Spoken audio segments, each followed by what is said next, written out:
विद्यार्थी मित्रों, प्रकरण 4 ની શરૂઆત કરીએ તો પ્રકરણ છે રાસાયણિક ગતિકી। રાસાયણિક ગતિકી એટલે કે રાસાયણિક પ્રક્રિયાના વેગનો અભ્યાસ। જો મિત્રો ઉષ્માગતિશાસ્ત્રનો બીજો નિયમ જે તો તમે ધોરણ 11 માં ભણ્યા કે ઉષ્માગતિશાસ્ત્રનો બીજો નિયમ શું સૂચવતો હતો, તો ઉષ્માગતિશાસ્ત્રનો બીજા નિયમ અનુસાર ખરેખર કઈ પ્રક્રિયા આપમેળે થાય। ઉષ્માગતિશાસ્ત્રનો બીજો નિયમ પ્રક્રિયાની આપમેળે થવાની વૃત્તિનું પરિમાણ દર્શાવતો હતો કે કેવી પ્રક્રિયાઓ આપમેળે થાય, તો કે જે પ્રક્રિયા દરમિયાન વિશ્વની એન્ટ્રોપી વધે તે પ્રક્રિયા આપમેળે થાય, અથવા તો જે પ્રક્રિયા દરમિયાન પ્રણાલીની મુક્ત ઉર્જા ઘટે તે પ્રક્રિયા આપમેળે થાય। તો ઉષ્માગતિશાસ્ત્રનો જે બીજો નિયમ છે તે પ્રક્રિયાની આપમેળે થવાની વૃત્તિનું પરિમાણ દર્શાવતો હતો કે કેવી પ્રક્રિયા આપમેળે થશે, કેવી પ્રક્રિયા આપમેળે નહીં થાય, તે આપણે જાણ્યું હતું। પરંતુ તેનાથી આગળ જો વાત કરીએ તો ઉષ્માગતિશાસ્ત્રના બીજા નિયમની એક મર્યાદા પણ હતી। કઈ મર્યાદા? તો એક બે ઉદાહરણ દ્વારા તે મર્યાદાને ફરી વખત યાદ કરીએ તો દાખલા તરીકે તમે કોઈ એસિડ અને બેઝ ને મિશ્ર કરો તો તટસ્થીકરણની પ્રક્રિયા થાય। તે પ્રક્રિયા આપમેળે થાય છે મિત્રો। HCl નું જલીય દ્રાવણ લ્યો, NaOH નું જલીય દ્રાવણ લ્યો, acid base HCl hydrochloric acid, NaOH sodium hydroxide base તેના જલીય દ્રાવણ લ્યો, બંનેને મિશ્ર કરો તો તટસ્થીકરણની પ્રક્રિયા તે આપમેળે થાય છે। તો સ્વાભાવિક છે કે તે પ્રક્રિયામાં વિશ્વની એન્ટ્રોપી વધતી હશે અથવા તો પ્રણાલીની મુક્ત ઉર્જા ઘટતી હશે, દેખીતી વસ્તુ છે। પરંતુ બીજી પ્રક્રિયાનું આપણે ઉદાહરણ લઈએ, કોઈ જૈવરાસાયણિક પ્રક્રિયાને પણ આ તમામ નિયમો લાગુ પડે છે। જેમ કે દૂધમાં તમે મેળવણ નાખો અને દહીં બનવાની જે ક્રિયા છે તે પણ આપમેળે થતી પ્રક્રિયા છે। જેવી રીતે એસિડ બેઝની તટસ્થીકરણની પ્રક્રિયા આપમેળે થાય છે, તેમ દૂધનું ને મેળવતા જે દહીં બનવાની પ્રક્રિયા છે તે પણ આપમેળે થતી પ્રક્રિયા છે। તો તેમાં પણ વિશ્વની એન્ટ્રોપી છે એ વધતી હશે, પ્રણાલીની મુક્ત ઉર્જા ઘટતી હશે। અને એક ત્રીજી પ્રક્રિયાનું ઉદાહરણ લઈએ આપણે મિત્રો કે જમીનની અંદર જીવાવશેષો દટાઈ જાય અને તેનું ખનિજ તેલમાં રૂપાંતરણ થાય, તે પ્રક્રિયા પણ આપમેળે થાય છે। તો આ ખનિજ તેલનું બનવું તે આપમેળે થતી પ્રક્રિયા છે। તે પ્રક્રિયા દરમિયાન પણ વિશ્વની એન્ટ્રોપી વધતી હશે, પ્રણાલીની મુક્ત ઉર્જા ઘટતી હશે। તો ત્રણ પ્રક્રિયાના મિત્રો આપણે ઉદાહરણ લીધા। નંબર 1 એસિડ બેઝ તટસ્થીકરણ થવું, નંબર 2 દૂધમાંથી દહીંનું બનવું, અને નંબર 3 ખનિજ તેલનું બનવું। આ ત્રણેય પ્રક્રિયા આપમેળે થતી પ્રક્રિયા છે। તેમાં ઉષ્માગતિશાસ્ત્રનો બીજો નિયમ જળવાતો જ હોય છે। ત્રણેય પ્રક્રિયા દરમિયાન વિશ્વની એન્ટ્રોપી વધતી હોય છે, પ્રણાલીની મુક્ત ઉર્જા ઘટતી હોય છે। તો પછી શા માટે પહેલી પ્રક્રિયા છે એટલે કે એસિડ બેઝ તટસ્થીકરણ થવું તે પ્રક્રિયા ત્વરિત છે, ખૂબ જ ઝડપી થાય છે। બીજી પ્રક્રિયા દૂધમાંથી દહીં બનવું તેને અમુક કલાકોનો સમય લાગતો હોય છે। અને ત્રીજું જે આપણે ઉદાહરણ લીધું કે જીવાવશેષો જમીનમાં દટાઈ જાય અને તેમાંથી ખનિજ તેલનું નિર્માણ થવું તેને વર્ષો લાગે છે। એટલે કે પહેલું આપણું ઉદાહરણ છે તે ત્વરિત પ્રક્રિયા છે। એસિડ બેઝ તટસ્થીકરણ થવું ત્વરિત પ્રક્રિયા થઈ। બીજી પ્રક્રિયા તે ધીમી ગણાય, દૂધમાંથી દહીંનું બનવું જેને અમુક કલાકો લાગે છે। અને ત્રીજું જે ઉદાહરણ છે ખનિજ તેલનું નિર્માણ થવું તે અતિ ધીમી પ્રક્રિયા છે। હવે આ ત્રણેય પ્રક્રિયામાં ઉષ્માગતિશાસ્ત્રના મિત્રો તમામ નિયમ જળવાતા હોવા છતાં શા માટે એક પ્રક્રિયા ઝડપી છે, એક ધીમી છે, એક અતિ ધીમી છે, તેની માહિતી રાસાયણિક ગતિકી આપે છે। તેની માહિતી ઉષ્માગતિશાસ્ત્ર આપી શકતું નથી। તો ઉષ્માગતિશાસ્ત્રના બીજા નિયમની જે મર્યાદા છે, કઈ મર્યાદા? તો કે કઈ પ્રક્રિયા ઝડપી થશે, કઈ પ્રક્રિયા ધીમી થશે, તેની માહિતી ઉષ્માગતિશાસ્ત્રના બીજા નિયમ પાસે નથી. બીજો નિયમ તો ખાલી એટલું જ કહે છે કે કઈ પ્રક્રિયા આપમેળે થશે અને કઈ પ્રક્રિયા આપમેળે નહીં થાય. માત્ર તેટલી જ માહિતી ઉષ્માગતિશાસ્ત્રનો બીજો નિયમ આપે છે. જ્યારે બીજા નિયમની મર્યાદા એ છે કે કઈ પ્રક્રિયા ઝડપી હશે, કઈ પ્રક્રિયા ધીમી હશે, તેની કોઈ પણ પ્રકારની માહિતી ઉષ્માગતિશાસ્ત્રના બીજા નિયમ દ્વારા મળતી નથી. તે તેની મર્યાદા છે. ત્રીજો નિયમ પણ તે માહિતી નથી આપતો. ત્રીજો નિયમ તો શું કહે છે? તે તો એન્ટ્રોપીની માહિતી આપે છે કે નિરપેક્ષ શૂન્ય તાપમાને સંપૂર્ણ શુદ્ધ સ્ફટિકમય પદાર્થની એન્ટ્રોપી શૂન્ય હોય છે. તો પ્રક્રિયાનો વેગ એટલે કે પ્રક્રિયા ઝડપી હશે કે ધીમી હશે, તેની માહિતી ઉષ્માગતિશાસ્ત્ર પાસે નથી. તેની માહિતી છે રાસાયણિક ગતિકી, કેમિકલ કાઇનેટિક. તે આ માહિતી આપે છે કે કઈ પ્રક્રિયા ઝડપી હશે, કઈ ધીમી હશે, અથવા તો આપેલ પ્રક્રિયા ધીમી છે તો તેનો વેગ વધારવા શું કરવું જોઈએ? ધીમી પ્રક્રિયાને જો ઝડપી બનાવી હોય તો શું કરવું જોઈએ? તેની માહિતી રાસાયણિક ગતિકી પાસે છે મિત્રો.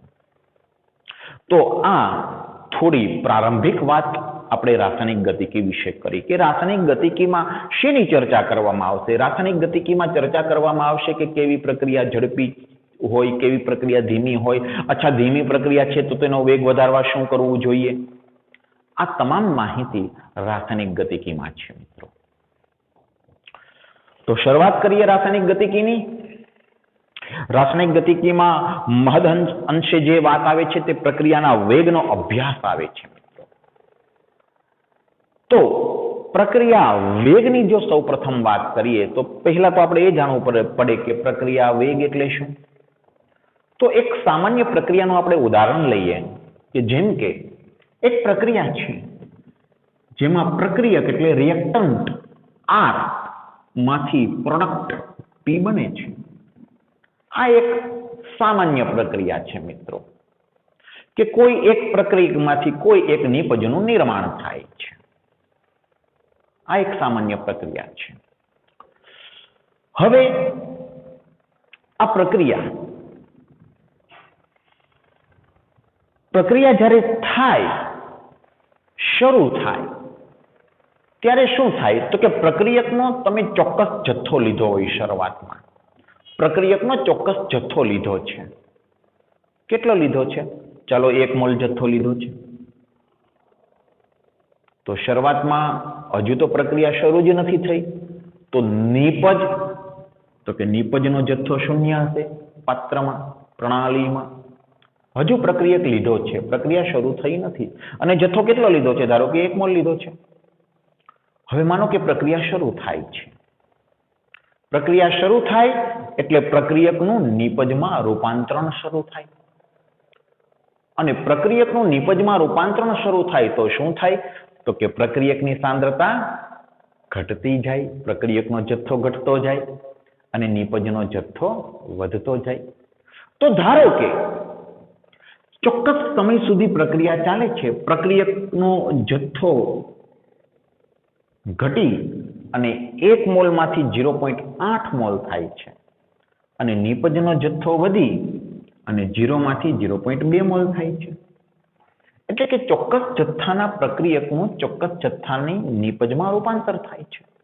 હવે તત્વયોગમિતીય ગુણાંકો છે આપણા 1 મોલ ને 1 મોલ એટલે જેટલા મોલ પ્રક્રિયક ઘટ્યો તેટલા મોલ નિપજ બની. સીધી ગણતરી છે. પ્રક્રિયકના જથ્થામાં કેટલો ઘટાડો થયો? 0.2 મોલનો. તો નિપજના જથ્થામાં 0.2 મોલનો વધારો થયો. ચાલો, અને બસ આટલું થતા પ્રક્રિયા અટકી જાય છે તેવું હાલ આપણે સ્વીકારી લઈએ કે અટકી જાય છે પ્રક્રિયા. ઓકે, તો કેટલો સમય પ્રક્રિયા ચાલી તે સમયની આપણે નોંધ પણ કરીએ છીએ કે ચલો 10 સેકન્ડ પ્રક્રિયા ચાલી છે. 10 સેકન્ડ. આ 10 સેકન્ડમાં પ્રક્રિયકનો જથ્થો 1 મોલમાંથી ઘટી 0.8 મોલ થાય છે અને નિપજ જે 0 મોલ હતી તે વધીને 0.2 મોલ થાય છે અને પ્રક્રિયા અટકી પડે છે તેવું હાલ સ્વીકારી લઈએ આપણે. તો શું થયું મિત્રો? થયું એવું કે 10 સેકન્ડના સમયમાં પ્રક્રિયકનો જથ્થો જે 1 મોલ હતો તે ઘટી 0.8 મોલ થયો અને આ 10 સેકન્ડના ગાળામાં નીપજ વિશે વાત કરીએ તો નીપજનો જથ્થો જે 0 મોલ હતો તે વધી અને 0.2 મોલ થયો. હવે ખૂબ સરસ મજાની વાત કરીએ મિત્રો, પ્રક્રિયા વેગ વિશે વાત કરીએ. પ્રક્રિયાનો વેગ, પ્રક્રિયા વેગ એટલે શું? તો કે પ્રક્રિયા વેગ એટલે શું? તો કે પ્રક્રિયા દરમિયાન પ્રક્રિયકના જથ્થામાં શું થાય છે? ઘટાડો થાય છે. હું સાંદ્રતા પણ કહી શકું. તો પ્રક્રિયકની સાંદ્રતામાં ઘટાડો થાય છે. તો પ્રક્રિયા વેગ એટલે શું? તો કે પ્રક્રિયકની સાંદ્રતામાં થતો ઘટાડો, સાંદ્રતામાં થતો ઘટાડો. અહીં સાંદ્રતા શબ્દ એટલે વાપર્યો છે કારણ કે મોટાભાગે રાસાયણિક પ્રક્રિયાઓ જલીય દ્રાવણોની હોય છે અને તેમાં પ્રક્રિયકની સાંદ્રતાનું માપન આપણે સમય સાથે કરતા હોઈએ છીએ. તો પ્રક્રિયકની સાંદ્રતામાં થતો ઘટાડો ભાગ્યા તેના માટે લાગતો સમય, આને કહેવાય પ્રક્રિયા વેગ. મિત્રો, વેગ એટલે આમ તો શું થાય? વેગ એટલે આપણે ભૌતિક વિજ્ઞાનમાં વેગ એટલે શું કહીએ છીએ? સ્થાનાંતર ભાગ્યા સમય, એટલે કે પ્રતિ સેકન્ડ થયેલું સ્થાનાંતર. હવે અહીં પ્રક્રિયા વેગ એટલે શું? તો કે પ્રતિ સેકન્ડ પ્રક્રિયકની સાંદ્રતામાં થતો ઘટાડો, તે પ્રક્રિયા વેગ કહેવાય. જો પ્રતિ સેકન્ડ પ્રક્રિયકની સાંદ્રતામાં મોટો ઘટાડો થશે તો પ્રક્રિયા વેગ વધુ છે, અને પ્રતિ સેકન્ડ પ્રક્રિયકની સાંદ્રતામાં ઓછો ઘટાડો થશે તો પ્રક્રિયા વેગ ઓછો છે. ધીમી ચાલે છે પ્રક્રિયા તેમ કહેવાય, વેગ ઓછો છે. તો પ્રક્રિયા વેગ એટલે શું? તો કે પ્રક્રિયકની સાંદ્રતામાં થતો ઘટાડો ભાગ્યા તે ઘટાડા માટે લાગતો સમય. હવે આ સૂત્ર જે મેં પ્રક્રિયા વેગનું રજૂ કર્યું છે તે શાબ્દિક છે. આપણે આ સૂત્રને ગાણિતિક સ્વરૂપમાં ફેરવીએ તો પ્રક્રિયકની શરૂઆતની સાંદ્રતા જે છે, પ્રક્રિયકની સાંદ્રતા, જેને મોટા કૌંસમાં R વડે બતાવું છું, મોટો કૌંસ આમ વસ્તુ પણ સાંદ્રતાનું સૂચક છે. પ્રક્રિયકની શરૂઆતની સાંદ્રતાને હું R1 કહું, જે કેટલી હતી? 1 મોલર. ઓકે, 1 મોલર હતી, બરાબર. અને પ્રક્રિયકની અંતિમ સાંદ્રતાને હું R2 કહું, જે કેટલી છે? તો કે 0.8 મોલર, જે અંતિમ સાંદ્રતા છે 10 સેકન્ડ બાદની. બરોબર. તો હવે સાંદ્રતામાં થતો ફેરફાર, સાંદ્રતામાં થતો ફેરફાર કેટલો? ફેરફાર હંમેશા અંતિમ સ્થિતિ ઓછા શરૂઆતની સ્થિતિ હોય. તો પ્રક્રિયકની સાંદ્રતામાં થતો ફેરફાર R2 માઇનસ R1, અંતિમ સાંદ્રતા ઓછા શરૂઆતની સાંદ્રતા. આ ફેરફારને ડેલ્ટા R વડે દર્શાવવામાં આવે છે. ડેલ્ટા R, સાંદ્રતામાં થતો ફેરફાર, R2 માઇનસ R1. હવે R2 કેટલું છે? 0.8 છે, માઇનસ R1 1 છે. ઓકે, તો ડેલ્ટા R ની કિંમત શું આવશે મિત્રો? 0.2 મોલર. એકમ મોલર, આ સાંદ્રતા મોલર એકમમાં છે, મોલારિટીમાં છે. તો પ્રક્રિયકની સાંદ્રતામાં થતો ફેરફાર 0.2 મોલર પણ માઇનસ આવશે મિત્રો, ઋણ આવશે, ઋણ, કારણ કે 0.8 માંથી 1 તમે બાદ કર્યું. તો સાંદ્રતાનો ફેરફાર ઋણ છે એટલે સાંદ્રતામાં શું થયું છે? ઘટાડો થયો છે. ફેરફાર ઋણ એટલે ઘટાડો, ફેરફાર ધન તો વધારો. ઓકે, ચાલો હવે પ્રક્રિયા વેગની સંજ્ઞા છે મિત્રો small r. Small r. Rate એટલે દર, ઉંદર નહીં, RATE, રેટ એટલે દર, પ્રક્રિયાનો દર. તો પ્રક્રિયા વેગ બરાબર પ્રક્રિયકની સાંદ્રતામાં થતો, શું શબ્દ વાપર્યો છે આપણે? ઘટાડો. તેની બદલે હું થોડો ફેરફાર કરું, પ્રક્રિયકની સાંદ્રતામાં થતો ફેરફાર એટલે કે delta R upon delta T એટલે કે સમયનો ફેરફાર. હવે જુઓ, ડેલ્ટા T એટલે શું? डेल्टा टी, अच्छा delta T is equal to T2 minus T1 એટલે કે શરૂઆત અંતિમ સમય ઓછા શરૂઆતનો સમય. હવે શરૂઆતનો સમય કેટલો હતો? 0 સેકન્ડ અને અંતિમ સમય 10 સેકન્ડ. 10 સેકન્ડ આપણી પ્રક્રિયા ચાલી છે, તો T2 10 સેકન્ડ છે અને T1 0 સેકન્ડ છે. તો તફાવત કેટલો થયો? 10 સેકન્ડનો. ઓકે, ડેલ્ટા ટી 10 સેકન્ડનો થયો. આપેલ પ્રક્રિયા 10 સેકન્ડ ચાલી છે મિત્રો. શરૂઆતમાં જે સ્ટોપ વોચ છે તે 0 સેકન્ડે છે. જેવી પ્રક્રિયા શરૂ થઈ, સ્ટોપ વોચ શરૂ કરી, 10 સેકન્ડ પ્રક્રિયા ચાલી, સ્ટોપ વોચ બંધ કરી, તો T2 10 સેકન્ડ, શરૂઆત 0 સેકન્ડ T1, તો ડેલ્ટા ટી 10 સેકન્ડ. ઓકે, તો પ્રક્રિયા વેગ ઇક્વલ ટુ શું થશે? તો કે delta R minus 0.2 upon delta T 10. પ્રક્રિયા વેગ એટલે શું? તો કે પ્રક્રિયકની સાંદ્રતામાં થતો ફેરફાર ભાગ્યા સમયનો ફેરફાર એટલે કે લાગતો સમય.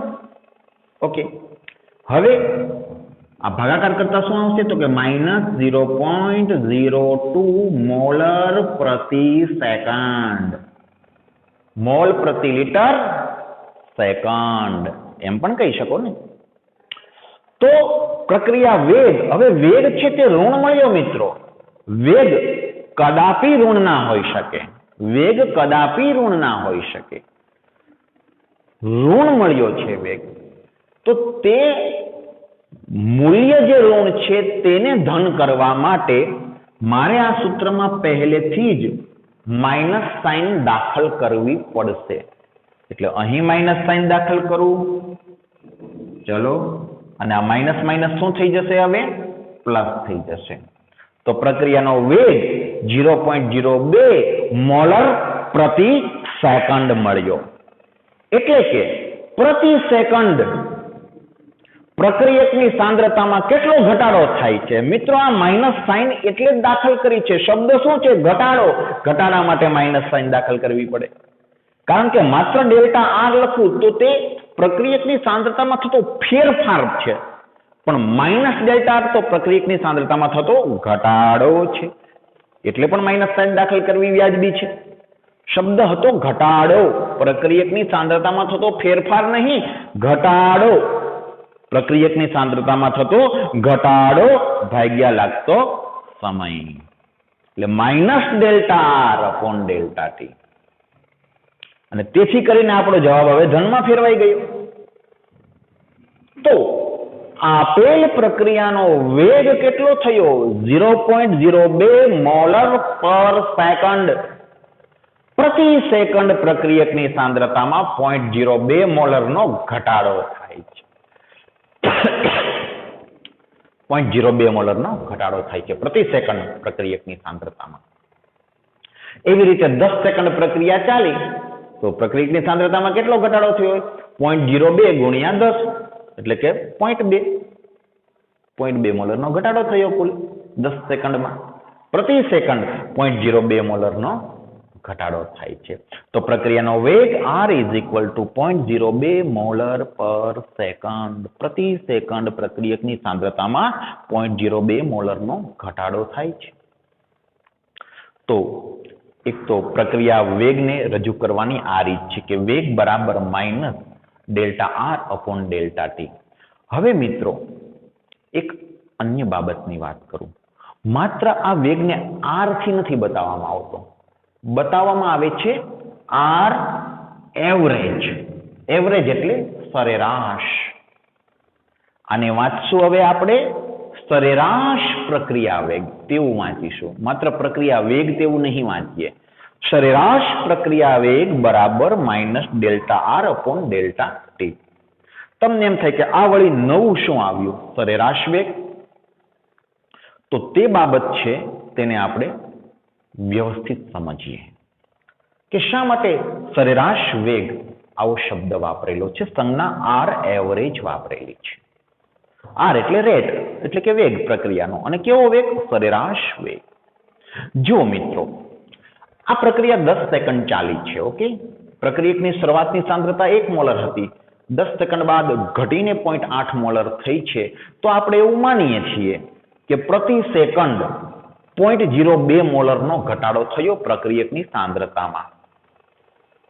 હવે જો એવું સમજીએ તો એક ખોટો ખ્યાલ આપણા મગજમાં આવશે. કયો ખ્યાલ તે હું તમને કહું કે આ પ્રક્રિયા 1 સેકન્ડ ચાલી હોત તો પ્રક્રિયકની સાંદ્રતામાં કેટલો ઘટાડો થયો હોત?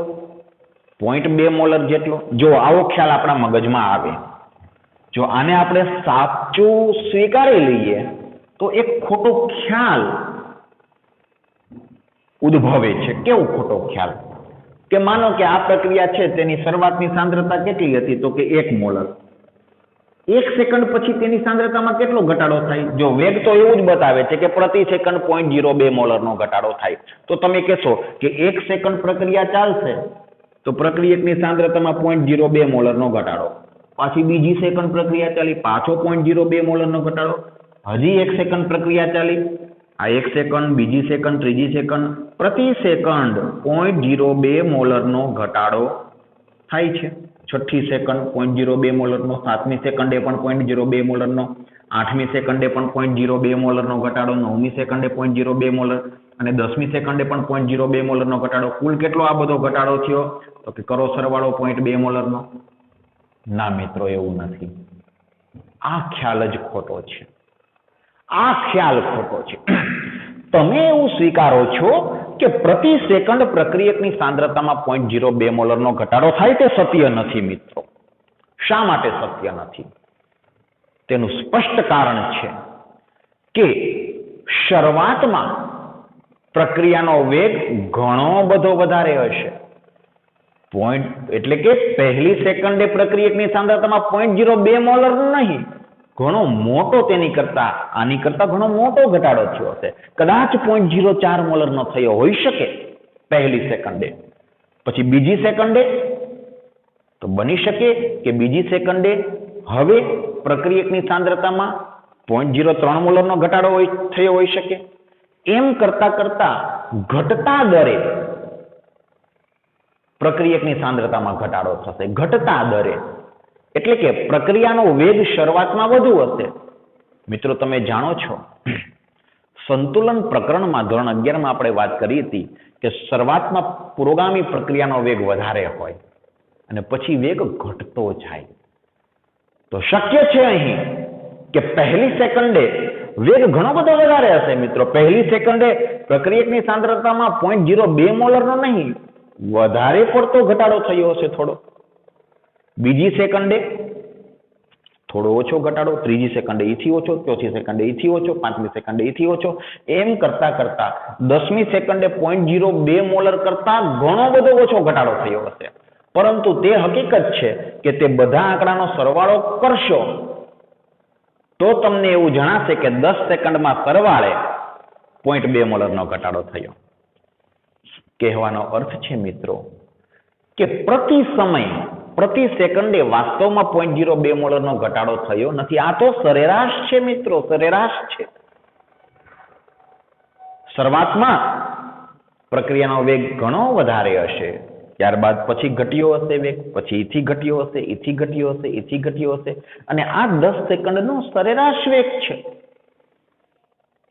તમે એવું ના કહી શકો કે ત્રીજી સેકન્ડે વેગ એટલો જ હશે, ત્રીજી સેકન્ડે આની કરતા વધારે વેગ હશે. તમે એવું ના કહી શકો કે 9મી સેકન્ડે એટલો વેગ હશે, 9મી સેકન્ડે આના કરતા ઘણો બધો ઓછો વેગ હશે. મિત્રો, કોઈ ચોક્કસ સમયે વાસ્તવમાં આ વેગ નહીં હોય, આની કરતા ઓછો પણ હોઈ શકે, વધુ પણ હોઈ શકે. શરૂઆતમાં વધુ હોય, શરૂઆતની સેકન્ડોમાં, અંતિમ સેકન્ડોમાં ઘણો બધો ઓછો વેગ હશે. આ તો મિત્રો સરેરાશ વેગ છે, 10 સેકન્ડનો સરેરાશ વેગ, એટલે કહ્યું છે આર એવરેજ. તો તમને બીજો પ્રશ્ન થશે કે તો અમારે તો એવું જાણવું છે કે 7મી સેકન્ડે કેટલો વેગ હોય, એટલો તો હશે જ નહીં. તો તેની રીત આપણે જોઈશું. આના પછી તે રીત પણ જોવાની છે કે પર્ટિક્યુલર સમયે કેટલો વેગ હશે પ્રક્રિયાનો. તેને કહેવામાં આવે છે ત્વરિત પ્રક્રિયા વેગ. આ થયો 10 સેકન્ડનો સરેરાશ પ્રક્રિયા વેગ. પણ તમારે એવું જાણવું છે કે 7મી સેકન્ડે કેટલો વેગ છે, ચોથી સેકન્ડે પ્રક્રિયાનો કેટલો વેગ છે. તો તે વેગને કહેવામાં આવે છે ત્વરિત પ્રક્રિયા વેગ, જેની સંજ્ઞા છે આર ઇન્સ્ટન્ટ. ત્વરિત પ્રક્રિયા વેગ આર ઇન્સ્ટન્ટ, કે પર્ટિક્યુલર સમયે કેટલો વેગ હશે તે જાણવું. તો મિત્રો ટૂંકી વાત કે આ સૂત્ર પરથી આપણે જે વેગ શોધીએ છીએ તે સરેરાશ પ્રક્રિયા વેગ છે, જે તે સમયગાળાનો સરેરાશ પ્રક્રિયા વેગ. તો ત્વરિત પ્રક્રિયા વેગની તો વાત પછી કરીશું.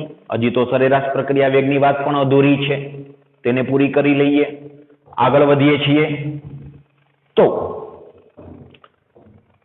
સરેરાશ પ્રક્રિયા વેગ બે રીતે શોધી શકાય મિત્રો. એક પ્રક્રિયકની સાંદ્રતામાં થતો ઘટાડો ભાગ્યા લાગતો સમય, એટલે કે -Δr/Δt.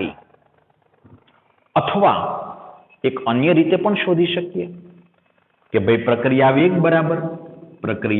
વેગ બરાબર નિપજની સાંદ્રતામાં થતો વધારો ભાગ્યા લાગતો સમય. હવે મિત્રો સમય સાથે પ્રક્રિયકની સાંદ્રતા શું થાય છે? ઘટે છે. નિપજની સાંદ્રતા વધે છે.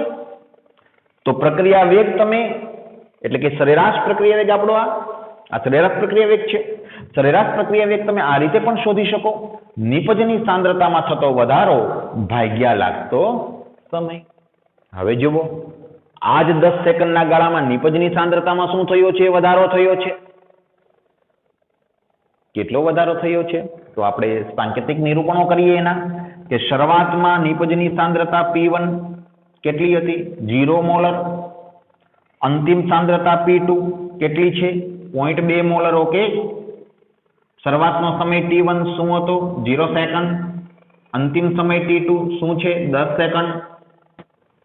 તો સરેરાશ પ્રક્રિયા વેગ આર એવરેજ એને આ રીતે પણ બતાવી શકાય કે R average equal to ΔP/ΔT, એટલે કે નિપજની સાંદ્રતાનો ફેરફાર ભાગ્યા લાગતો સમય. હવે નિપજની સાંદ્રતામાં ફેરફાર નહીં પણ વધારો શબ્દ છે, એટલે અહીં સંજ્ઞા પ્લસ આવશે. પ્રક્રિયકની સાંદ્રતામાં શું હતો શબ્દ? ઘટાડો, એટલે ઋણ આવ્યું હતું. બરાબર. તો આર એવરેજ બરાબર ΔP/ΔT, નિપજની સાંદ્રતામાં થતો ફેરફાર ભાગ્યા લાગતો સમય. તો ΔP એટલે શું થાય? તો કે P2 - P1. ઓકે, લખતો નથી. P2 - P1, તો P2 - P1 0.2 - 0 એટલે શું થશે? 0.2. અને અપોન ΔT એટલે શું થશે? T2 - T1 10 - 0 10. મિત્રો જવાબમાં કોઈ પણ પ્રકારનો ફેર પડતો નથી. તમે પ્રક્રિયકની સાંદ્રતાના ઘટાડાના સંદર્ભમાં વેગને રજૂ કરો કે નિપજની સાંદ્રતાના વધારાના સંદર્ભમાં વેગને રજૂ કરો, વેગ કદી બદલાશે નહીં, કારણ કે પ્રક્રિયા તો એની એ જ છે ને. તમે પ્રક્રિયક લઈને વાત કરો કે નિપજને લઈને વાત કરો, કઈ વેગ થોડો બદલાઈ જાય જો વેગ સમાન જ મળ્યો, મોલર પર સેકન્ડ. પરંતુ આ બંને અગાઉ કહ્યું તે મુજબ સરેરાશ પ્રક્રિયા વેગ છે, ત્વરિત પ્રક્રિયા વેગ આ નથી. આ 10 સેકન્ડના ગાળાનો સરેરાશ પ્રક્રિયા વેગ છે. તો આ વાત થઈ સરેરાશ પ્રક્રિયા વેગની. હવે આ તો માત્ર આપણા ઉદાહરણો હતા, મેં 10 સેકન્ડ લીધું હતું. ઘણી વખત મિનિટોમાં આંકડા આપ્યા હોય કે આટલી મિનિટ ચાલે છે. આ બધા મારા કાલ્પનિક આંકડાઓ છે. 1 મોલરમાંથી 0.8 મોલર. જુદી જુદી પ્રક્રિયાઓ માટે જુદા જુદા આંકડા હોઈ શકે છે.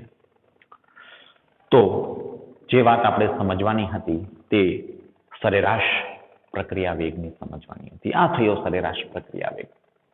હવે જોઈએ આપણે ત્વરિત પ્રક્રિયા વેગ. એટલે અગાઉ કહ્યું તે મુજબ માનો કે એવું જાણવું છે કે ભાઈ આ જ પ્રક્રિયા છે, તેનો સરેરાશ પ્રક્રિયા વેગ 0.02 મોલર પર સેકન્ડ છે. એટલે આપણને એમ થાય કે પ્રતિ સેકન્ડ માત્ર 0.02 મોલર સાંદ્રતાનો ઘટાડો થતો હશે. ના, તેવું નથી. શરૂઆતમાં વધુ ઘટાડો થતો હોય, પછી તો કે ઓછો થાય ઘટાડો. આ તો સરેરાશ છે. ત્વરિત પ્રક્રિયા વેગ એટલે માનો કે ચોથી સેકન્ડે કેટલો વેગ હશે, ત્રીજી સેકન્ડે કેટલો વેગ હશે, પાંચમી સેકન્ડે કેટલો વેગ હશે, સાતમી સેકન્ડે કેટલો વેગ હશે. આ ત્વરિત પ્રક્રિયા વેગ કહેવાય. તો તે ત્વરિત પ્રક્રિયા વેગ કઈ રીતે શોધી શકાય તેની આપણે આગળ વાત કરીએ. તો વિદ્યાર્થી મિત્રો હવે આગળ ઉપર જોઈએ તો ત્વરિત પ્રક્રિયા વેગ એટલે જે તે સમયે પ્રક્રિયા વેગ કેટલો હોય. આ પદ્ધતિથી જે પ્રક્રિયાનો વેગ શોધવામાં આવે છે તે સરેરાશ પ્રક્રિયા વેગ છે. અગાઉ કહ્યું તે મુજબ કે ભાઈ 0.02 મોલર પ્રતિ સેકન્ડ તે આ 10 સેકન્ડના ગાળાનો સરેરાશ પ્રક્રિયા વેગ ગણાય. તો ત્વરિત પ્રક્રિયા વેગ એટલે કે આર ઇન્સ્ટન્ટ તે કઈ રીતે શોધી શકાય? જે તે ચોક્કસ સમયે પ્રક્રિયા વેગ કઈ રીતે શોધી શકાય તેની વાત કરીએ તો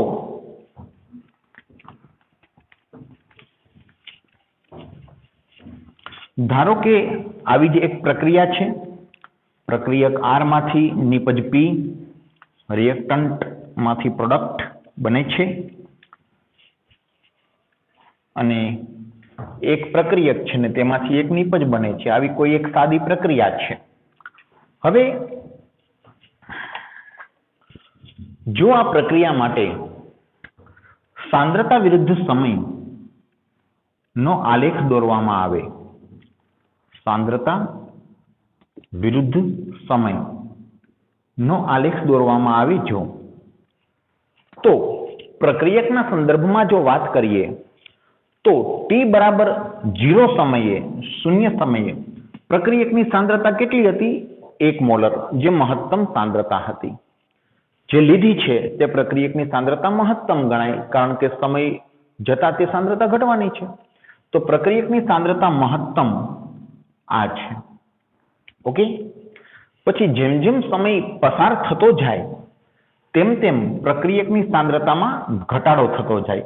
માનો કે આ કોઈ ચોક્કસ સમય છે, તે સમયે પ્રક્રિયકની સાંદ્રતા ઘટીને આટલી થઈ છે, વળી થોડો સમય પસાર થયો, આટલી થઈ, થોડો સમય પસાર થયો, આટલી થઈ, થોડો સમય પસાર થયો, એમ સમય જતા પ્રક્રિયકની સાંદ્રતામાં ઘટાડો થતો જાય અને ત્યારબાદ અમુક સમયે તે સાંદ્રતા અચળ થઈ જાય. એટલે કે હવે પછી સાંદ્રતામાં ફેરફાર નહીં થાય. શા માટે નહીં થાય?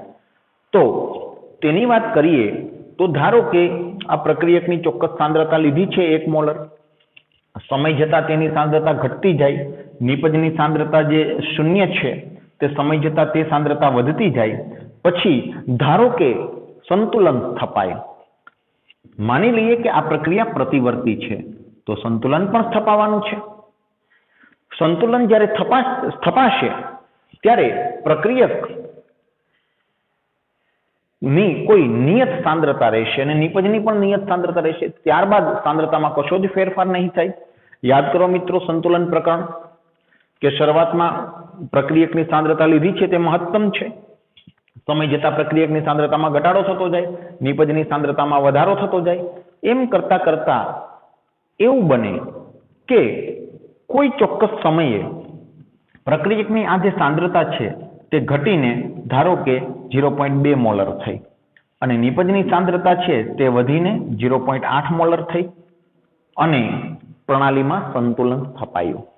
હવે સંતુલન સ્થપાય ત્યારબાદ પુરોગામી અને પ્રતિગામી પ્રક્રિયાના વેગ સમાન હોય છે અને તેથી જ સંતુલન સ્થપાના બાદ હવે પ્રક્રિયક કે નિપજની સાંદ્રતામાં કોઈ બદલાવ નહીં આવે અને આ સંતુલન સ્થપાવવા માટે ચોક્કસ સમય લાગેલો છે. તો મિત્રો આ જે આલેખ છે આપણો, સમય જતા પ્રક્રિયકની સાંદ્રતા ઘટતી જાય છે અને ઘટતા ઘટતા પછી અમુક સમય આ ટી સમય એવો છે કે ત્યારે સંતુલન સ્થપાઈ ચૂક્યું છે. તો સંતુલન સ્થપાના બાદ હવે ગમે તેટલો સમય પ્રક્રિયા શરૂ રહેશે પરંતુ પ્રક્રિયકની સાંદ્રતામાં કોઈ બદલાવ નહીં આવે, કારણ કે સંતુલન સ્થપાઈ ચૂક્યું છે. યાદ કરો સંતુલનને. સંતુલન ગતિશીલ હોય છે. તો આ આલેખ આપણને આવો મળશે મિત્રો. આ આલેખ આપણને આવો મળશે.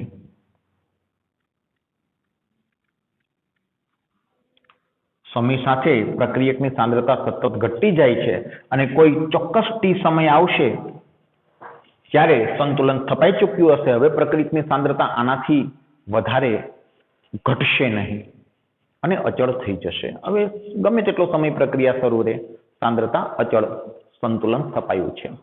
તો આ આલેખ છે તે વાસ્તવમાં પ્રક્રિયકની સાંદ્રતાનો આલેખ છે. પ્રક્રિયકની સાંદ્રતા વિરુદ્ધ સમય. પ્રક્રિયકની સાંદ્રતા જે મહત્તમ હતી સમય સાથે ઘટતા ઘટતા છેલ્લે ન્યૂનતમ અમુક થઈ અને અચળ થઈ ગઈ છે. નિપજની જો વાત કરીએ તો નિપજની t સમયે 0 સમયે શરૂઆતની સાંદ્રતા તેની 0 મોલર હતી. પછી સમય જતા તેની સાંદ્રતા સતત વધતી જશે અને વધતા વધતા વધતા તે પણ કોઈ ચોક્કસ સમયે એટલે આ જ સમયે અચળ થઈ જશે. આ જ સમયે અચળ થઈ જશે. જે ટી સમયે પ્રક્રિયકની સાંદ્રતા ન્યૂનતમ 0.2 મોલર અચળ થઈ ગઈ તે જ સમયે નિપજની સાંદ્રતા 0.8 મોલર અચળ થઈ ગઈ હશે. મિત્રો, પ્રક્રિયક અને નિપજના આવા આલેખ મળશે સાંદ્રતા વિરુદ્ધ સમયના. આ આલેખ પ્રક્રિયકનો છે અને આ આલેખ પ્રોડક્ટ નિપજનો છે. આ આલેખ આ પ્રક્રિયકનો આલેખ છે અને જ્યાં આ બંને આલેખ સમક્ષિતિજ રેખા ધારણ કરે છે, જે બિંદુથી તે બિંદુ સાથે સંકળાયેલ જે સમય t છે તે સમયે સંતુલન સ્થપાઈ ચૂક્યું છે તેમ કહેવાય. પુરોગામી પ્રતિગામી પ્રક્રિયાના વેગ સમાન થઈ ચૂક્યા છે.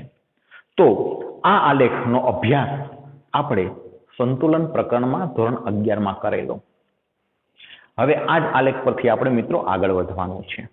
આ પ્રક્રિયકનો આલેખ છે, આ નિપજનો આલેખ છે. ઓકે, ચલો હવે આ આલેખ પરથી આપણે આગળ વધીએ. તો બંને આલેખને હું નોખા કરી નાખું છું, જુદા કરી નાખું છું. જુઓ, સાંદ્રતા વિરુદ્ધ સમયનો પ્રક્રિયકની સાંદ્રતા વિરુદ્ધ સમયનો આલેખ અને નિપજની સાંદ્રતા વિરુદ્ધ સમયનો આલેખ. બે આલેખને આપણે અલગ કરી દઈએ જેથી કરીને સમજવાની મજા આવશે. તો આ થયો સાંદ્રતા વિરુદ્ધ સમયનો આલેખ પ્રક્રિયક માટે. સાંદ્રતા વિરુદ્ધ સમય. હવે શરૂઆતમાં પ્રક્રિયકની જે સાંદ્રતા છે તે મહત્તમ છે, પછી ધીમે ધીમે ઘટતા ઘટતા ઘટતા પછી અચળ થઈ જાય છે. આ લેખાઓ મળે છે. આ પ્રક્રિયકની સાંદ્રતા વિરુદ્ધ સમયનો આલેખ છે. પ્રક્રિયકની શરૂઆતની સાંદ્રતાને R0 પણ કહી શકાય, બરાબર. અને નિપજનો આલેખ આપણે દોરીએ મિત્રો. નિપજની સાંદ્રતા વિરુદ્ધ સમયનો આલેખ. નિપજની સાંદ્રતા વિરુદ્ધ સમયનો આલેખ. તો શરૂઆતમાં નિપજની સાંદ્રતા 0 મોલર હોય તે વધતા વધતા અમુક મહત્તમ થઈને પછી અચળ થઈ જાય છે. આવો આલેખ મળશે. ઓકે, આ એક જ પ્રક્રિયા માટેના બે આલેખ છે. આ પ્રક્રિયકની સાંદ્રતા વિરુદ્ધ સમયનો આલેખ, આ નિપજની સાંદ્રતા વિરુદ્ધ સમયનો આલેખ. માત્ર તે આલેખને મેં જુદા પાડી દીધા છે. હવે જુઓ મિત્રો, અગાઉ વાત કરી તે મુજબ કે પ્રક્રિયકમાંથી નિપજ બને, બરાબર. હવે પ્રક્રિયકની શરૂઆતની સાંદ્રતા 1 મોલર છે, નિપજની 0 મોલર છે અને ધારો કે 10 સેકન્ડ પછી, અગાઉ આવું ઉદાહરણ લીધું હતું એટલે હું લઉં છું, 10 સેકન્ડ પછી પ્રક્રિયકની સાંદ્રતા 0.8 મોલર અને નિપજની સાંદ્રતા 0.2 મોલર થાય અને ધારો કે આ સ્થિતિએ સંતુલન સ્થપાઈ જાય છે, તો એવું સ્વીકારી લઈએ આપણે. શું વાંધો છે? સ્વીકારી લઈએ, બરાબર. આ પ્રક્રિયા 20% જ પરિણમી છે. ઓકે, તો 10 સેકન્ડમાં તો સંતુલન સ્થપાઈ જાય છે તેવું સ્વીકારી લઈએ. કોઈ હરકત નથી, કોઈ પ્રશ્ન નથી અને સંતુલન સ્થપાઈ જાય છે. તો મિત્રો, પ્રક્રિયકની સાંદ્રતા સમય સાથે ઘટતી જાય છે, બરોબર. અને 0.8 થઈને ધારો કે અચળ થઈ જાય છે 10 સેકન્ડમાં. તો આ અચળ થઈ જાય છે તો આ સમય આપણો 10 સેકન્ડનો હશે, બરોબર. અને આ સાંદ્રતા 0.8 મોલર હશે પ્રક્રિયક માટે, બરાબર ને? ઓકે, તેમાં કોઈ પ્રશ્ન નથી. હવે સાંભળો, વસ્તુ એવી છે કે સરેરાશ વેગ R એવરેજ આપણે કઈ રીતે શોધતા હતા? તો કે -ΔR/ΔT, એટલે કે પ્રક્રિયકની સાંદ્રતામાં થતો ઘટાડો ભાગ્યા તેના માટે લાગતો સમય. તો તે આ 10 સેકન્ડનો સરેરાશ વેગ હતો તેવી આપણે સમજણ કેળવી હતી. પરંતુ માનો મિત્રો કે 10 સેકન્ડ અહીંયા છે, અહીંયા 0 સેકન્ડ છે. હવે આપણને એમ થાય કે ભાઈ અહીંયા 1 સેકન્ડ હશે, અહીંયા 2 સેકન્ડ હશે, અહીંયા 3 સેકન્ડ હશે. આ ત્રીજી સેકન્ડે ખરેખર કેટલો વેગ હશે? આ જે વેગ મળ્યો હતો આપણને એ કિસ્સામાં કેટલો વેગ મળ્યો હતો? 0.02 મોલર પ્રતિ સેકન્ડ. બરાબર? તે 10 સેકન્ડના ગાળાનો સરેરાશ વેગ હતો. પરંતુ આપણે જાણવું છે કે ત્રીજી સેકન્ડે કેટલો વેગ હશે, પર્ટિક્યુલર સમયે કેટલો વેગ હશે. તો આ ત્રીજી સેકન્ડે અહીં એક્સ અક્ષને લંબ દોરવાનો અને તે આ આલેખને જ્યાં આગળ છેદે તે છેદ બિંદુએ એક સ્પર્શક દોરવાનો. આ જે વક્ર છે, જે આલેખ, તેનો સ્પર્શક દોરવાનો. તેનો સ્પર્શક દોરતા તે આવો મળશે.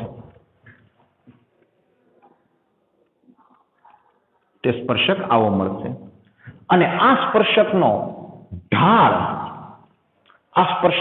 ઢાળ નું જે મૂલ્ય આવે તે મૂલ્ય ખરેખર આ ત્રીજી સેકન્ડે ત્વરિત પ્રક્રિયા વેગ હશે.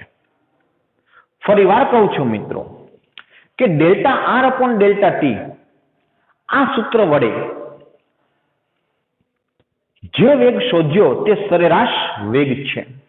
આપણે વેગ શોધવા જઈ રહ્યા છીએ આર ઇન્સ્ટન્ટ, એટલે કે ત્વરિત પ્રક્રિયા વેગ. કોઈ ચોક્કસ સમયે કેટલો વેગ હશે પ્રક્રિયાનો, તો તે શોધવા માટે જે તે સમયે માનો કે ત્રીજી સેકન્ડે, તો અહીં ત્રીજી સેકન્ડે એક લંબ રેખા, એક્સ અક્ષને લંબ એક રેખા દોરો, જે આ આલેખને જ્યાં આગળ કાપે ત્યાં આગળ સ્પર્શક દોરો, સ્પર્શકના ઢાળનું મૂલ્ય શોધો અને તે ઢાળ એ ખરેખર બીજું કશું જ નહીં પરંતુ તે હશે આર ઇન્સ્ટન્ટ.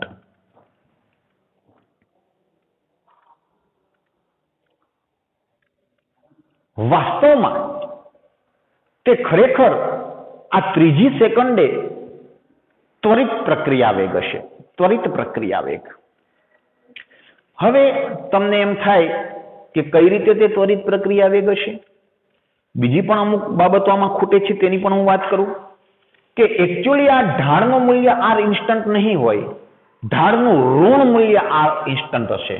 તો ઢાળ બરાબર માઇનસ આર ઇન્સ્ટન્ટ, એટલે કે ઢાળના મૂલ્યનું ઋણ મૂલ્ય તે ખરેખર ત્વરિત પ્રક્રિયા વેગ હશે. શા માટે? મિત્રો, આવી રીતે ઢળતો આલેખ હોય ને તેનો ઢાળ ઋણ મળે આપણને, તો ત્વરિત પ્રક્રિયા વેગ ઋણ મળશે. હવે પ્રક્રિયા વેગ ક્યારેય ઋણ હોઈ શકે નહીં, તેથી ઋણ નિશાની તેમાં અગાઉથી લગાડવી પડે. તો એટલે કહેવાનો અર્થ છે કે ઢાળનું મૂલ્ય ઋણ મળશે, એ ઋણ મૂલ્યનું ઋણ મૂલ્ય તે ત્વરિત પ્રક્રિયા વેગ હશે. હું એવું લખી શકું, ઢાળ બરાબર માઇનસ ત્વરિત પ્રક્રિયા વેગ અથવા તો ત્વરિત પ્રક્રિયા વેગ આર ઇન્સ્ટન્ટ બરાબર માઇનસ ઢાળનું મૂલ્ય. એકચ્યુઅલી ઢાળમાં ઋણ જ મળવાનો છે, તે ઋણનું ઋણ મૂલ્ય તે ધન થઈ જશે. હવે પ્રશ્ન એ થાય આપણને, પહેલી બાબતને તો એ ચોખવટ કરી કે પ્રક્રિયકની સમય સાથે બદલાતી સાંદ્રતાનો આલેખ દોર્યો. જે સમયે તમારે ત્વરિત પ્રક્રિયા વેગ શોધવો છે તે સમયે એક રેખા દોરી એક્સ અક્ષને લંબ અને જે આલેખને જ્યાં આગળ કાપે છે તે બિંદુએ આલેખનો સ્પર્શક દોરી તેનો ઢાળ શોધ્યો. તે ઢાળ ઋણ મળશે. આવી રીતે ઢળતો આલેખ હોય તેનો ઢાળ ઋણ મળે અને આમ ચડતો આલેખ હોય ને તેનો ઢાળ ધન મળે ખરેખર. તો આ ઢાળ ઋણ મળશે અને તેનું ફરી ઋણ મૂલ્ય કરવામાં આવશે તો ધન મૂલ્ય થઈ જશે. તે હશે આપેલ ચોક્કસ સમયે ત્વરિત પ્રક્રિયા વેગ. અને તે પ્રક્રિયા વેગ ખરેખર 0.02 મોલર પ્રતિ સેકન્ડ નહીં હોય, કંઈક જુદું હશે. અગાઉ વાત કરી તે મુજબ, કારણ કે આ તો સરેરાશ પ્રક્રિયા વેગ છે. તો ત્વરિત પ્રક્રિયા વેગ આ ત્રીજી સેકન્ડે કંઈક જુદો મળતો હશે. આ એક વસ્તુ. હવે તમને થાય કે ઢાળનું મૂલ્ય કઈ રીતે પ્રક્રિયાનો વેગ હોઈ શકે? તો બહુ સીધી વસ્તુ છે મિત્રો. આ ઢાળનું મૂલ્ય છે તેમાં આ ત્રણ બિંદુઓને ધ્યાને લો મિત્રો. ઢાળ આપણે આ ત્રણ બિંદુઓને ધ્યાને લેતા અહીં જે મળશે તે સાંદ્રતાનું ચોક્કસ મૂલ્ય મળશે. અહીં મળશે તે સાંદ્રતાનું ચોક્કસ મૂલ્ય બીજું હશે. આને મિત્રો R1 કહો, આને R2 કહો, બરાબર. અહીં જે મળશે તે કોઈ સમયનું ચોક્કસ મૂલ્ય મળશે અને અહીં જે મળશે તે પણ કોઈ ચોક્કસ સમયનું મૂલ્ય મળશે. આને તમે T1 કહો મૂલ્ય અને T2 કહો. તો ઢાળ શું છે? તો કે આ અંતર ભાગ્યા આ અંતર. હવે આ અંતર એટલે શું? સાંદ્રતાનો તફાવત. અને આ અંતર એટલે શું? સમયનો તફાવત. સાંદ્રતાનો તફાવત ભાગ્યા સમયનો તફાવત એટલે શું થયો? વેગ થયો. બરાબર. તો આર ઇન્સ્ટન્ટ તે ખરેખર ઢાળનું ઋણ મૂલ્ય છે, અથવા તો હું એમ પણ કહી શકું કે માઇનસ ઢાળની બદલે હું લખી શકું dr upon dt. એ dr શું છે? તો કે r2 minus r1 અને dt શું છે? t2 minus t1. બરાબર. તો dr r2 minus r1 છે અને dt t2 minus t1 છે. તો આ માઇનસ dr બાય dt એ આર ઇન્સ્ટન્ટ એટલે કે ત્વરિત પ્રક્રિયા વેગ હશે. અને તે dr બાય dt નું મૂલ્ય ખરેખર કેટલું હશે? ઢાળ જેટલું જ છે. ઢાળ એટલે શું? તો કે y નું મૂલ્ય ભાગ્યા x નું મૂલ્ય. તે ઢાળ છે. બરાબર. તો આ રીતે ત્વરિત પ્રક્રિયા વેગ તે ઢાળ પરથી શોધી શકાય છે. હવે એવું નથી કે પ્રક્રિયકના આલેખ પરથી જ ત્વરિત પ્રક્રિયા વેગ શોધી શકાય. નિપજના આલેખ પરથી પણ ત્વરિત પ્રક્રિયા વેગ શોધી શકાય. જેમ કે આ 10 સેકન્ડે સંતુલન સ્થપાય છે. આ 10 સેકન્ડ છે સંતુલન સ્થપાય છે. માનો કે આ ત્રીજી સેકન્ડે તમારે પ્રક્રિયા વેગ જાણવો છે નિપજના આલેખ પરથી. તો નિપજનો આલેખ આપણને ખબર છે કે નિપજમાં શરૂઆતની સાંદ્રતા 0 હોય ને પછી ધીમે ધીમે વધતા વધતા અચળ થઈ જાય સંતુલન સ્થપાય એટલે. તો તમારે અહીં પણ ત્રીજી સેકન્ડે ત્વરિત પ્રક્રિયા વેગ જાણવો છે. તો કઈ રીતે જાણી શકશો? તો અહીંથી પણ લંબ દોરો. તે અહીં કાપે છે, ત્યાં સ્પર્શક દોરો. આલેખને જે બિંદુએ કાપે ત્યાં સ્પર્શક દોરો. ચલો સ્પર્શક દોર્યો. ઓકે, આ સ્પર્શક છે, આ સ્પર્શક છે અને તે સ્પર્શકના ઢાળનું મૂલ્ય તે ખરેખર ત્વરિત પ્રક્રિયા વેગ હશે. આલેખ પ્રક્રિયકની સાંદ્રતા વિરુદ્ધ સમયનો હોય કે નિપજની સાંદ્રતા વિરુદ્ધ સમયનો હોય, કશું જ નથી કરવાનું. તમારે જે સમયે ત્વરિત પ્રક્રિયા વેગ જાણવો છે તે સમયે એક લંબ દોરો. આલેખને જ્યાં આગળ કાપે ત્યાં સ્પર્શક દોરો. સ્પર્શકનો ઢાળ ગોતો અને ઢાળનું મૂલ્ય તેના પરથી ત્વરિત પ્રક્રિયા વેગ મળશે. જો નિપજના સંદર્ભમાં વાત કરીએ તો આ જે ઢાળ છે, સ્પર્શક છે, એનો ઢાળ છે, તે ઢાળનું મૂલ્ય ખરેખર ધન મળશે, કારણ કે આ ચઢતો આલેખ છે. તો ઢાળનું મૂલ્ય ધન છે, તો ઢાળનું મૂલ્ય જ ત્વરિત પ્રક્રિયા વેગ હશે. ઢાળ બરાબર આર ઇન્સ્ટન્ટ. અહીં આપણે શું કહ્યું હતું કે ઢાળનું ઋણ મૂલ્ય આર ઇન્સ્ટન્ટ હોય, કારણ કે ઢાળ જ પોતે ઋણ મૂલ્ય વાળો મળે. તો ત્વરિત પ્રક્રિયા વેગ તો કઈ ઋણ ના હોય, એટલે ઋણનું ઋણ ધન કરવા માટે આ માઇનસ લગાડેલું છે. તો પ્રક્રિયકના સંદર્ભમાં પ્રક્રિયકની સાંદ્રતા વિરુદ્ધ સમયના આલેખ પરથી તમે આર ઇન્સ્ટન્ટ શોધો તો ઢાળનું ઋણ મૂલ્ય, અને નિપજની સાંદ્રતા વિરુદ્ધ સમયના આલેખ પરથી તમે ઢાળ ગોતી અને ત્વરિત પ્રક્રિયા વેગ શોધતા હો તો ઢાળનું જે કોઈ મૂલ્ય છે તે ધન જ છે અને તે જ ત્વરિત પ્રક્રિયા વેગ થશે. અને આ ઢાળનું મૂલ્ય કેટલું હશે? તો કે આ ઢાળ બરાબર ખરેખર ડીપી બાય ડીટી હશે. એટલે કે નિપજની સાંદ્રતાનો તફાવત ભાગ્યા તેના માટે લાગતો સમય. જો કઈ રીતે મિત્રો, આ ઢાળ કઈ રીતે શોધીશું? આના અને આના મૂલ્ય પરથી. બરોબર. હવે આ વાયક્ષ ને સમાંતર જે છે, અહીં આપણે નિપજની સાંદ્રતા શરૂઆતની P1 કહો, અંતિમ સાંદ્રતા P2 કહો, કારણ કે તે સમય સાથે વધે છે એટલે P1 P2 મેં ઉલટું લીધું છે. ઓકે, એટલે P2 માઇનસ P1 તો ધન જ આવવાનું છે. અને આ T1 અને આ T2 સમય. તો ઢાળ શું થશે? તો કે આ મૂલ્ય એટલે કે P2 માઇનસ P1 ભાગ્યા આ મૂલ્ય T2 માઇનસ T1, એટલે કે ડીપી બાય ડીટી. ત્યાં ડેલ્ટાની બદલે ડી લખવામાં આવે છે. ડી શા માટે? કારણ કે આ પ્રત્યેક સૂક્ષ્મ તબક્કે થતો ફેરફાર હોય તે તફાવતને કેપિટલ ડેલ્ટાની બદલે સ્મોલ ડી થી બતાવવામાં આવતો હોય છે. તો ડીપી બાય ડીટી તે ઢાળનું મૂલ્ય થશે અને તે જ આપેલ સમયે ત્વરિત પ્રક્રિયા વેગ થશે. તો ટૂંકમાં મિત્રો વેગ બે પ્રકારના, સરેરાશ પ્રક્રિયા વેગ, ત્વરિત પ્રક્રિયા વેગ.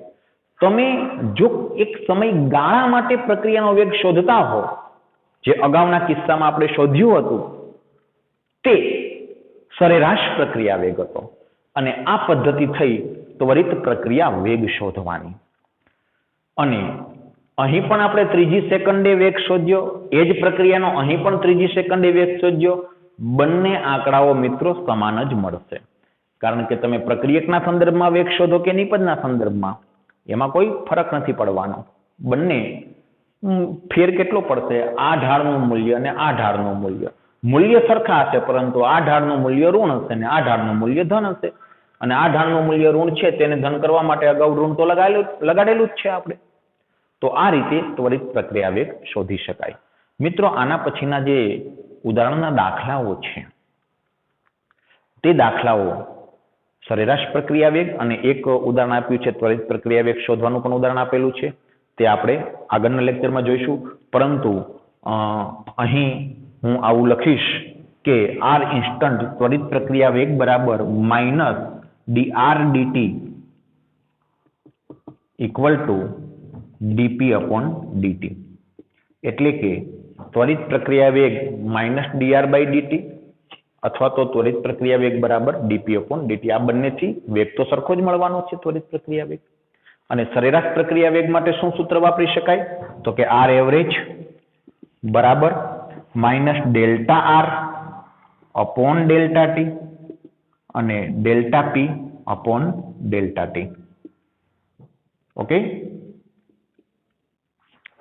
તો આ સરેરાશ પ્રક્રિયા વેગ છે, આ ત્વરિત પ્રક્રિયા વેગ છે. ત્વરિત પ્રક્રિયા વેગ શોધવા માટે આલેખ દોરવો પડે, ઢાળ ગોતવો પડે સ્પર્શકનો. જ્યારે સરેરાશ પ્રક્રિયા વેગ શોધવા માટે એવી કશી જ જરૂર નથી. તમને કહ્યું હોય કે પ્રક્રિયકની શરૂઆતની સાંદ્રતા આટલી છે, નિપજની સાંદ્રતા શરૂઆતની સાંદ્રતા પ્રક્રિયકની આટલી છે, આટલા સમય બાદ આટલી થાય છે, તો તરત જ તમે સરેરાશ પ્રક્રિયા વેગ શોધી શકો. પ્રક્રિયકની સાંદ્રતાનો તફાવત ભાગ્યા સમયનો તફાવત. અથવા તો તમને આપે કે નિપજની શરૂઆતની સાંદ્રતા આટલી છે, અંતિમ સાંદ્રતા નિપજની આટલી છે અને તેના માટે લાગેલો સમય એટલો છે, તો તમે જે શોધો તે સરેરાશ પ્રક્રિયા વેગ છે.